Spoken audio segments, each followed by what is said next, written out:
அன்புமணியை கைது செய்ய வேண்டும். என்ன காரணம்னா, என் மீது கொலைவெறி தாக்குதலுக்காக குண்டர்களை ஏவி விட்டது. பாருங்க, இந்த பையன் இவன் கத்தி எடுத்துட்டு வரான் என்ன வெட்டுறதுக்கு. கத்தி பாருங்க, கத்தி எடுத்துட்டு வர்றான் என்ன வெட்டுறதுக்கு. இன்னொருத்தன் இந்த லாரி பட்டை என் காருக்கு முன்னாடி பாருங்க. இன்னொருத்தன் பாரு, இதே தான் ஒவ்வொன்றும் கல் எடுத்து என் கார்ல போடுறான் பாருங்க. பட்டம் போட்டு கல் எடுத்து என் கார்ல போடுறான். இன்னொன்னு இரும்பு ராடு எடுத்து ஒன்றிய சிலாடு அடிக்கிறான். ஆனந்த் ஒன்றிய சிலாடு இன்னைக்கு அவன் சப்பா இப்படி இறங்கி போச்சு. 2வது அடி படுறதுக்குள்ள இந்த தம்பி அவனை போய் காப்பாத்திட்டான். இவனு ஒன்றிய சிலாடு காப்பாத்திட்டான்.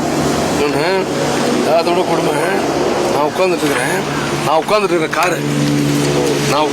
காரு என் கார் மேல ஒரு பொறுப்பாளர் கல் எடுத்து அடிக்கிறான். எவ்வளவு பெரிய கல் பாருங்க.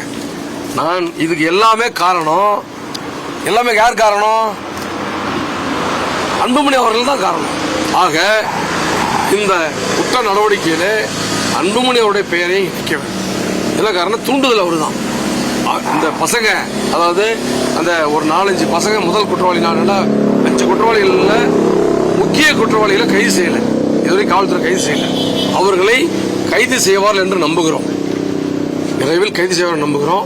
கைது செய்யும் பொழுது கைது செய்து அவங்களுடைய செல்போன் நம்பரை போட்டு பார்த்தா அதுல அவரோ அவருடைய உதவியாளர்களோ பேசியிருக்கிறாங்க,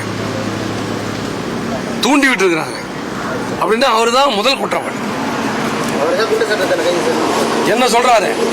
என்ன குற்றச்சாட்டு கைது செய்ய சொல்றாரு? என்ன காரணம்? 25 ஆண்டுகள் அவரோடு ஊரா தெருவா அவர் வராருன்னு சொல்லி போய் நிகழ்ச்சி ஏற்பாடு செஞ்சு அவரோடு இணைந்து என்னுடைய என் மகள் குழந்தை பிறந்து 28 நாள் கழிச்சு தான் போய் பார்த்தேன். என்ன காரணம்? அச்சரப்பாக்கத்தில் தேர்தலில் அண்ணன் அன்புமணி அவர்களுடைய பிரச்சாரத்திற்கு நான் தான் பொறுப்பாளர். எனக்கு குழந்தை பிறந்திருக்குன்னா, என் பொண்ணு பிறந்திருக்குன்னு சொல்றேன். போலாமான்னு 28 நாள் கழிச்சு தான் என் பொண்ணை பார்த்தேன். இப்படியெல்லாம் உழைச்ச என்னை குன்ற சட்டத்தில் கைது பண்ணுங்கிறது அவருடைய ஆசை மட்டும் இல்லை. அவர் ஆசை என்ன தெரியுமா?